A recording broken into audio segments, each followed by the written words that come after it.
Me dá mais tempo, por favor. Me dá mais tempo, por favor. Olá, hoje é domingo, dia 4 de junho de 2023. Nós estamos aqui uma vez mais para fazer os nossos estudos, nossos breves estudos sobre a leitura da Escritura. Lembre-se, nós estamos lendo o livro de Eclesiastes, a dádiva que é o livro de Eclesiastes, e hoje vamos ler o capítulo 3. Antes de fazermos a leitura, eu gostaria só de te lembrar, como eu sempre faço, compre a Bíblia 365, compre na internet, peça uma Arnone, peça uma Bíblia 365, ela vai mudar a sua estratégia de leitura da Escritura e vai mudar a sua estratégia devocional. Faça isso. Todos os dias você terá um trecho do Velho Testamento, um trecho do Novo Testamento, um trecho de Salmos e um trecho de Provérbios para que você possa estudar a Escritura e se aprofundar nela. E nós também estamos lendo o livro de Eclesiastes. Eu te convido a ler todos os dias um capítulo de Eclesiastes. Hoje nós vamos ler o capítulo 3. Leia o capítulo, vem aqui na página da igreja, no YouTube, ou no Spotify, ou no Deezer, ou na Amazon, e você pode ouvir o breve estudo que nós fazemos aqui para te dar um pouco mais de conhecimento sobre o texto bíblico. Por último, mas não menos importante, nós temos múltiplos estudos da Escritura na igreja, segundas-feiras, quartas-feiras, quintas e aos domingos. Procure nas mídias sociais da igreja as informações sobre cada um dos estudos. Eu tenho certeza que você será edificado. Hoje nós vamos ler Eclesiastes 3, de 1 a 8. Me dá mais tempo, por favor. Para tudo há uma ocasião certa, há um tempo certo para cada propósito debaixo do céu. Tempo de nascer, tempo de morrer, tempo de plantar, tempo de arrancar o que se plantou, tempo de matar e tempo de curar, tempo de derrubar e tempo de construir, tempo de chorar e tempo de rir, tempo de prantear e tempo de dançar, tempo de espalhar pedras e tempo de ajuntá-las, tempo de abraçar o tempo de se conter.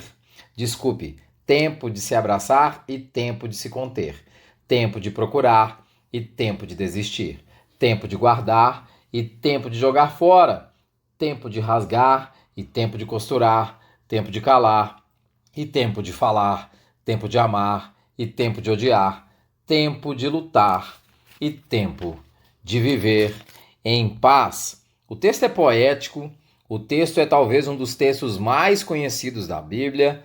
Nós falamos isso no imaginário popular, nos ditos populares, nós falamos sobre esse trecho e nós mencionamos esse trecho com uma certa recorrência, mas eu receio que nós façamos a menção desse trecho de Eclesiastes 3 de uma forma meio equivocada.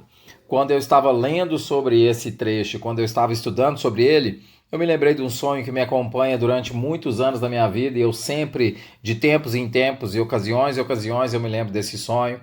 Eu vou contar para você brevemente aqui. Eu sonhei que eu estava preso num calabouço, num lugar muito, muito fundo, como se fosse um calabouço medieval. E eu estava numa cela, sentado no canto, e era tudo formado de tijolos, mas aqueles tijolos cinzas, igual nós vemos em filmes da Idade Média. Eu estava lá sentado, triste, cabisbaixo, e a cela estava toda molhada, úmida, eu estava preso. De repente eu notei que havia uma escada em caracol que descia para esse calabouço, vinha de um andar muito acima e descia para esse calabouço. E eu de repente vi uma luz muito grande descendo nesse calabouço. E eu não olhei para essa luz, eu simplesmente percebi que a luz tinha inundado o espaço. E essa luz chegou à porta da minha cela e simplesmente abriu a minha cela e eu percebi que era Jesus que estava abrindo a cela. Mas ele não falou nada comigo, ele simplesmente virou as costas e saiu e foi andando. E eu fui atrás dele, seguindo a ele. E eu subi aquela escada em caracol atrás dele e fui até um salão enorme. Nós saímos num salão enorme e nesse salão enorme Jesus continuou andando e simplesmente não parava e eu continuava atrás dele. Tinha uma porta gigantesca nesse castelo e ele abriu a porta e caminhou para um vilarejo. Era um vilarejo onde estava uma pequena cidade e começou a andar no meio dessa cidade. Eu continuava atrás dele, ele simplesmente não olhava para trás. E em determinado momento ele passou ao lado de um poço, ele tinha me tirado da masmorra, não tinha conversado nada comigo, não tinha falado nada comigo. Eu já estava irritado com isso, eu falei, Jesus! E aí ele simplesmente olhou sobre o ombro e disse, anda comigo. E o sonho acabou. Durante muitos anos eu não entendi muito bem o que significava isso. E eu me lembro que eu fui uma vez conversar com o pastor Igor Miguel, lá da igreja Esperança, e na hora que eu estava na igreja, eu falei contando desse sonho para ele. Ele ouviu o sonho e falou comigo, que sonho interessante, Marconi. Aí eu falei assim, interessante, né, pastor? Achando que ele ia dar alguma interpretação para o meu sonho, associada a alguma coisa de eu estar andando com Jesus, alguma coisa que o valha. E ele me solta a seguinte afirmação. Percebe, Jesus te chama, caminha, e você vai atrás dele, ele te tira da masmorra e você vai atrás dele, e você, num determinado momento, fica irritado, e a única coisa que ele te diz é, anda comigo. Jesus simplesmente tira você do controle. E você fica irritado com isso. Você fica irritado de perder o controle. Eu nunca mais me esqueci disso. Eu não esqueci dessa palavra. Você fica irritado de perder o controle. Ao lermos Eclesiastes 3, ele nos lembra que nós temos um recurso que é muito valioso, mas que nós não controlamos. Todos os seres humanos têm a mesma coisa, 24 horas por dia. Todos os seres humanos têm o tempo para viver o seu dia a dia, mas eles simplesmente não controlam o tempo.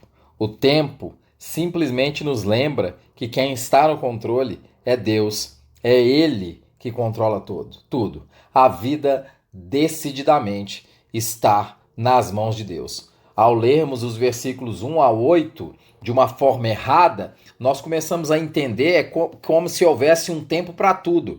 Um tempo para fazermos tudo aquilo que nós queremos. Vai ter um tempo para a gente alegrar e vai ter um tempo que eventualmente a gente vai chorar. Vai ter um tempo que a gente vai se satisfazer, eventualmente não vai se satisfazer se satisfazer bem.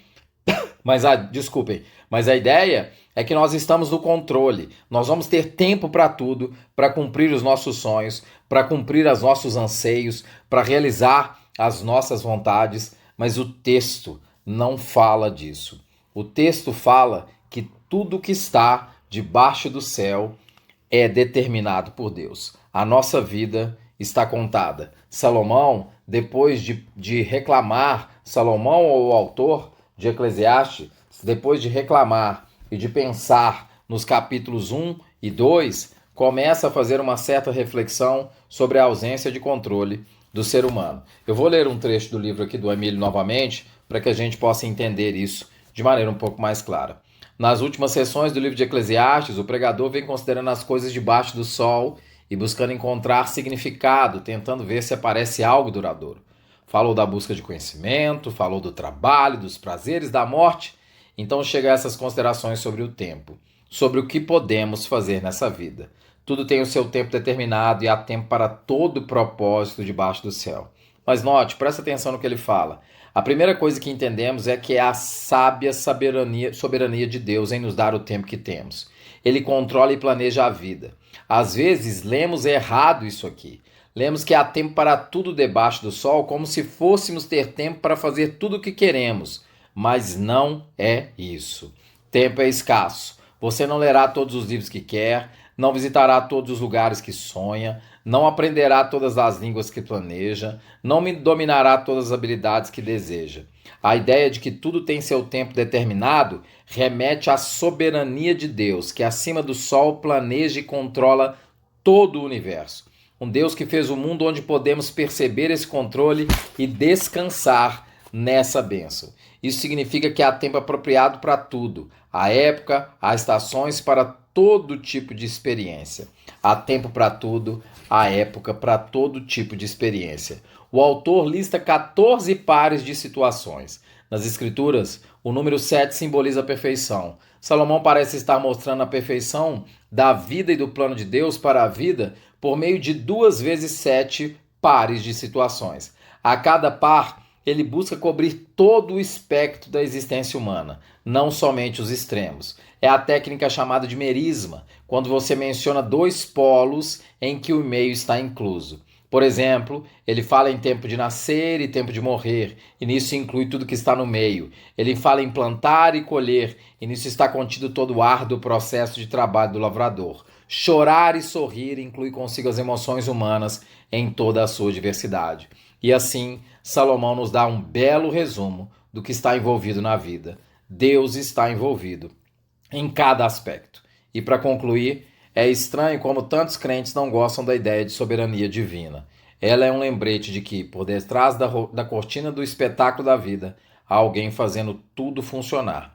Não estamos navegando ao sabor do vento. Por isso, podemos ter alegria mesmo em dias estranhos. Os tempos estranhos e as temporadas difíceis são parte do plano dele para a nossa história. Salomão começa a lembrar que nós não temos controle de nada. Eu comecei o estudo de hoje falando, me dá mais tempo, por favor. Na verdade, o tempo que você tem é o tempo determinado pelo próprio Deus.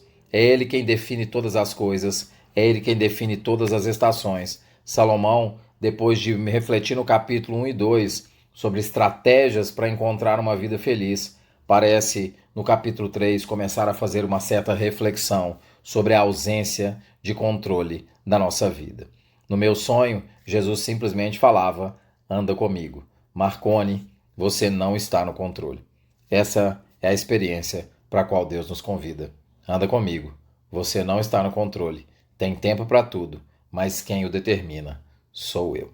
Quem o determina é o próprio Deus. Que Deus nos abençoe e nos dê capacidade de refletir sobre isso. Deus abençoe.